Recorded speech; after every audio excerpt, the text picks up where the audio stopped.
World Company makes this ultra-rarefied electronic-grade silicon. It is sent on to somewhere in the East Asian Rim to be melted into a cleanroom vat and grown into the crystals that form the foundation of all semiconductor manufacture. In a post-globalized world, all this back and forth and back and forth and back and forth, with most stuff cycling through China at least twice, will be a solid no bueno. Expect the Chinese and Russians to get largely cut out of global processing simply due to issues of security and supply chain simplicity. Anything shy of solar and electronics applications should be more or less okay. The base work isn't technically challenging. That's where the good news ends. Figure half the population of the planet can kiss the very idea of solar panels goodbye. The problem isn't the quartz. We already produce solar quality quartzes in Australia, Belgium, Canada, Chile, China, France, Germany, Greece, India, Mauritius, Norway, Russia, Thailand, Turkey, and the United States. The problem is the purification. It is only done in China, Japan, the United States, Germany, and Italy. But the real problem will be the semiconductors. Some 80% of the world's high-quality quartz that ultimately makes up electronic-grade silicon comes from a single mine in North freaking Carolina. Want to remain modern? You pretty much must get along well with the Americans. They will soon have something they have never had: resource control over the base material of the digital age. They're also going to do pretty well dominating the overall high-end semiconductor space. Uranium is a bit non-standard because until recently, a leading source of uranium demand went to efforts to blow up the planet with the push of a button. Humanity certainly still has problems, and with the end of the order, it will have many, many, many more. But at least no one is stockpiling tens of thousands of strategic atomic warheads.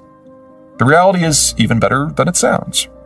Starting in 1993, the Americans and Russians started not only separating their warheads from their delivery systems, but also removing the uranium cores from those warheads and spinning them down into the sort of material that can be transformed into fuel for nuclear power plants.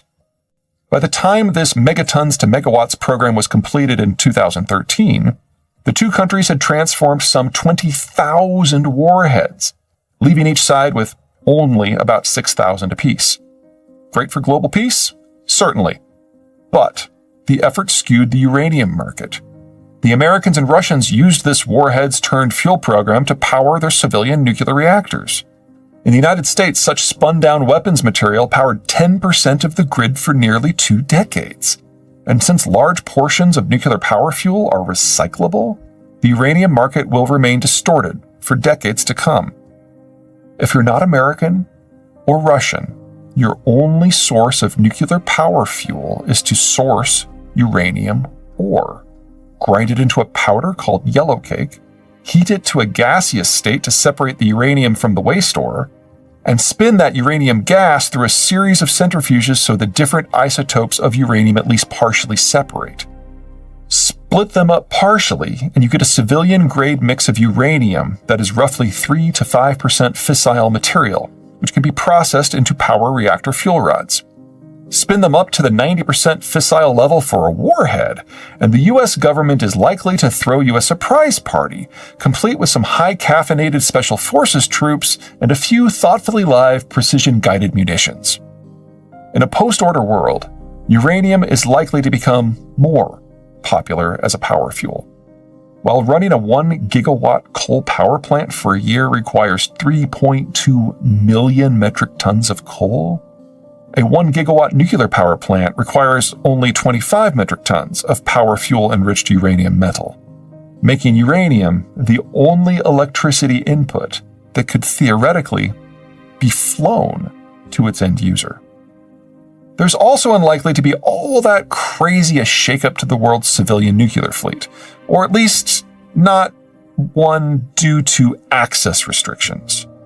The world's top 4 nuclear power generating countries are the United States, Japan, France, and China. Japan and France both have the capacity to go out and source their needs without assistance. China's uranium comes from neighbors Kazakhstan and Russia.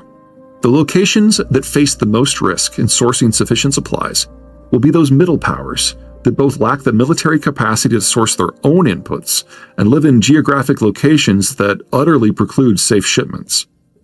Switzerland, Sweden, Taiwan, Finland, Germany, Czech Republic, Slovakia, Bulgaria, Romania, Hungary, Ukraine, and Korea.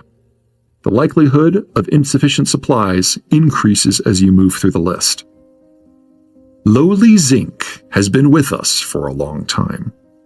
Zinc ore is often found commingled with copper, and smelting them together generates brass. We've been making that stuff on purpose for at least 4,000 years, although it wasn't until the most recent millennium that we truly understood the physical chemistry of it all. Copper and zinc ions can replace one another in the crystal lattice of metal alloys.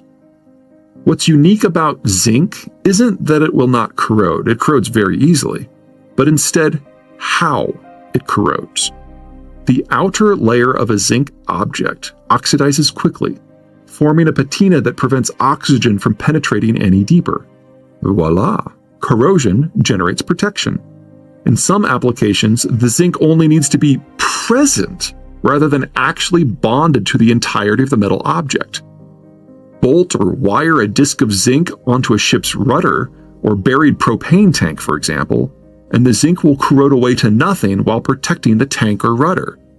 Fast forward to the electrical and chemical understandings of the industrial age, and we've upgraded our use of zinc into a wide range of products. The same electrical characteristics that protect the aforementioned propane tank make zinc a preferred component in alkaline batteries. We still use a lot of zinc-heavy brass, as it is easier to work and stronger than copper, while maintaining zinc's magical corrosion management characteristics. It's useful in everything from cellular towers to plumbing to trombones. Zinc isn't only fuss-free in merging with copper, making it a perennial favorite in products that are cold rolled into sheets or die-cast. We also like to coat it on steel and other industrial metals. Once we decided we wanted as little to do with lead as possible, zinc stepped in as a safe, reliable substitute. The biggest use, where we put roughly half our zinc, is in galvanization processes, where we add that zinc patina. It's a step that is particularly effective in shielding metals from the corrosive effects of weather and seawater. Such uses are in pretty much all the metal you can see every day. Car bodies, bridges, guardrails, chain link fencing, metal roofs, and so on. Altogether, zinc is our fourth favorite metal by use, behind only steel, copper, and aluminum. It will stay in that spot in the decades to come. Zinc is eminently recyclable. Roughly 30% of zinc production is from recycled material, with roughly 80% of all zinc capable of making a second go of it. It's found on its own, as well as with lead in many places around the world. China is the largest producer because, of course it is, but almost all Chinese zinc is for its own end consumption. Peru, Australia, India, the United States, and Mexico round up the top 6. The result is a supply system that is broadly sourced and broadly diversified, offering zinc at a lower price point than better-known metals such as copper.